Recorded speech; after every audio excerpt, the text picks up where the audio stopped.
Casdorph. This is actually her work.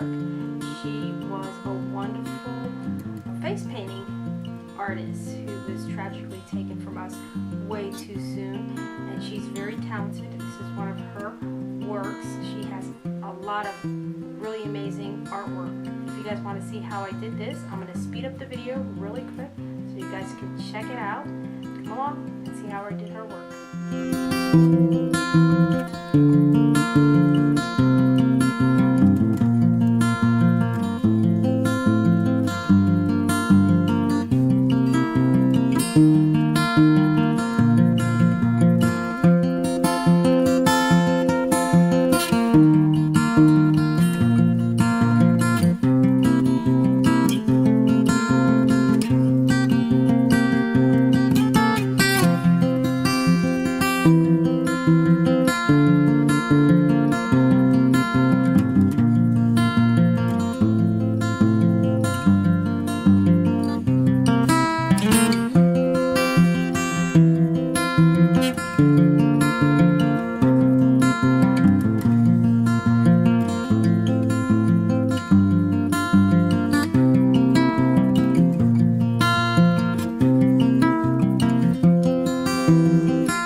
Guys so much for sitting back and watching me do this recreation of one of Jocelyn's many wonderful, amazing pieces. I hope you guys enjoyed it, and I'll catch you guys on my next video.